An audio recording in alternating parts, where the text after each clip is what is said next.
Are you putting barriers to starting your own focus groups?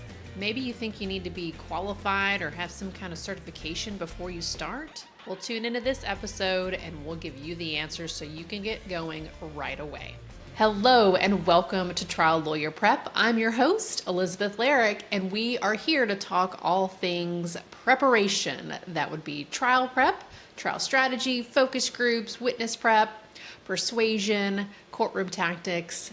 We are glad that you are here. In this episode, I want to bust down a myth that you don't need to have a psych degree in order to run your own focus groups. Because I want every lawyer to be running their own focus groups to make better decisions in their cases. If we run focus groups, we can have better direction for where we're taking our claims. We can have a better understanding of how jurors think about things. Because guess what? Lawyers don't think the same way as jurors. And also, I want you to have the confidence that people gain from hearing others talk about their case. So, I don't want you to place any extra barriers in your way. And what I have heard many times talking to folks, talking to lawyers about doing focus groups, and really specifically, it's a question people always ask me. Well, do you have a psych degree? I don't, but I do have training, and that's what we talk about a lot here, to be able to do focus groups. So I want to use this episode to give you the 3 things that you can do right now so you can get over that hurdle that you don't necessarily have a psych degree, you don't have any special thoughts or training. Listen, the purpose of a focus group is to get an outside perspective. So there are 3 things you can do before you begin to help you prepare yourself for a positive and successful focus group. Number 1, you want to make sure you have a clear goal in mind. Many times lawyers come to me and they're not really sure. The case has several different issues, but we always want to be able to prioritize what is the thing you need to know right now. What is the decision that you're having to make right now? Maybe it's about settlement, maybe it's about moving towards spending extra money on experts or trial, or maybe it's about taking more depositions or pursuing a specific kind of claim. Either way, you want to be able to have a goal in mind. I want feedback on this issue. I want feedback on that issue.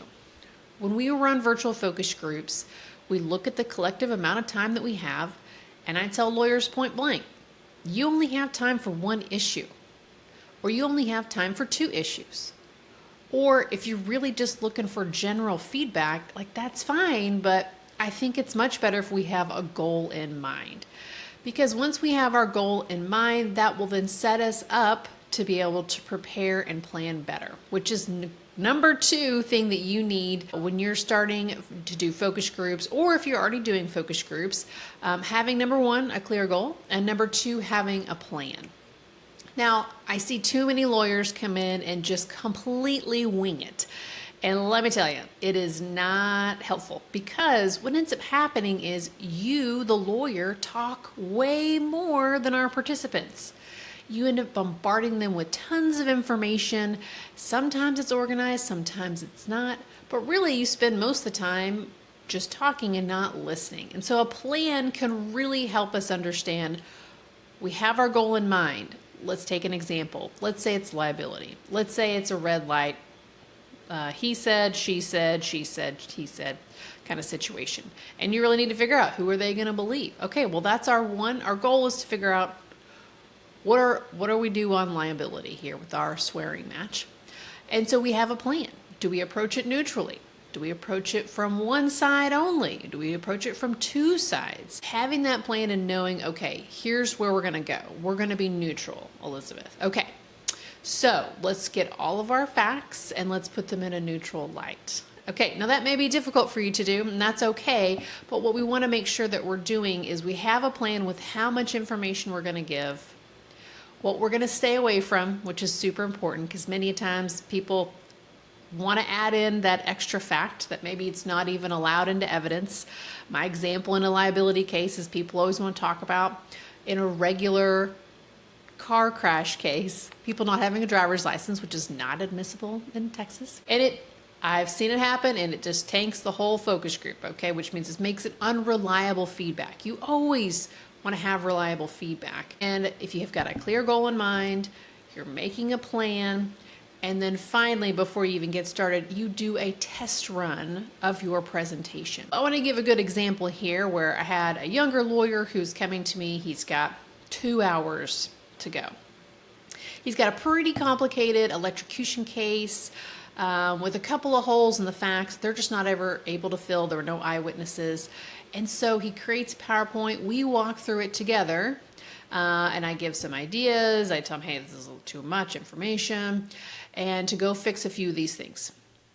Well, he comes to the focus group, and it was very clear he had not run through the PowerPoint before he turned on the Zoom to join with people, because he just rambled and went on.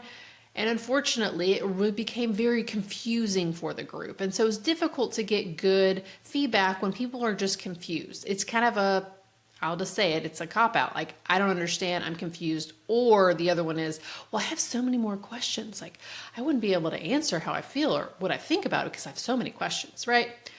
I don't want that to happen to you, okay? Psych degree or not, that's just kind of what happens when we get into a place where we're not really sure. We just end up talking a little more, lawyer or not, it just happens. So I want you to be able to do a test run before you jump into that focus group, because we don't want to miss anything, but also we want to make sure that we fix anything in our presentation that may need to be fixed. There are plenty of times where I put together a PowerPoint, get going, and I do a test run, and I realize, whoa, all these animations are off, or there is no animation, so they can't see everything. A test run is a great way, and it doesn't take long. You could just go through your slide deck, and then you're done, right? Just print out your materials and read through it. That is what I mean by a test run. It doesn't have to be difficult. But what you will find is, oh, I could say that with a little more clarity. I can see that we need to add a little more information here, or look at me, I'm adding in an extra issue that I may be worried about that we didn't put into our plan. So it's really helpful also to avoid wasting any time in a focus group. If you have all of your visuals ready, then you don't waste any time going to find them or making sure that they work. I've seen this happen, unfortunately, too many times where people say, well, I have this picture I want to show you, but they don't have it ready. Or they realize, oh, wait, I have another one I want to show you, and they have to go find it, right? Well, all of that time that they're just sitting there staring, right, that's time that we're not getting feedback. So I really want you to do a test run to avoid wasting time. We've got our 3 things that you need to make you feel a little better, get over that barrier of starting a focus group. Number 1, have a clear goal in mind. Number 2, make a plan. And number 3, do a test run. Okay, now that's all going to get you over that hump of getting that thing started, and then that feedback is just going to roll on in. And from there, it's just making sure that we don't pull ourselves back into a place of arguing with others. And that's a real common pitfall I want to talk about. Many lawyers come to me and they say, oh, I'm fine. I know this case forward and backwards. I don't really need to plan. It'll just come out naturally. Well, what ends up happening is, again, you bombard them with so many facts. And there's not a lot of clear organization because your brain's jumping around to all the different issues that ends up getting so confusing that you don't really get any good feedback. I also remind people, you would never walk into court without having a clear plan, a clear opening statement, even at a minimum, an outline, because you don't have an unlimited amount of time to talk to these jurors. So you always have a plan in mind, an organization. So why would you walk in a focus group without a plan? Okay. The other thing that I hear, or a common pitfall that I see, is assuming people they're a natural presenter. Oh, it's very natural for me. I don't really need to do a test run. Again, we run into rambling and also a little bit of a hitch in the get up. If there is a problem, then a little bit of panic sets in. And again, I don't want you to worry about wasting the time when you could be getting feedback. So having that test run solves that whole problem. You may be thinking though, Elizabeth, if we do all of this, what if you realized, you know what, at the end of the day, I am just way too biased. Like, I'm going to end up arguing with somebody, or I'm so entrenched that I'm going to start asking questions like, well, what if you knew about this fact? Or what if hypothetically this thing happened, right? All those questions are you putting your finger on the scale and weighing them down to bias it. So that is an excellent question to be asking yourself is, am I too biased to even do a focus group? Because again, the purpose is to find the information, not argue with the people. You don't always want to win. Sometimes you just need to do the research. Then you can always find somebody else in your office that can run the focus group, or you can hire someone. I don't know if you know this, but this is something that I do. But also I help people, for example, in some of my focus groups, I help people be able to get through that bias and teach themselves how to get information without revealing their bias. This is where it goes back to our whole theme here. You don't need a psych degree to run a focus group. You need a plan, you need a clear goal, and you need to do a test run just to double check yourself and make sure that you're giving them all the information in the correct way. All right. If you are curious about more information on planning and preparing for a focus group, I've written an in-detail blog that I will put a link to in the show notes if you want more information.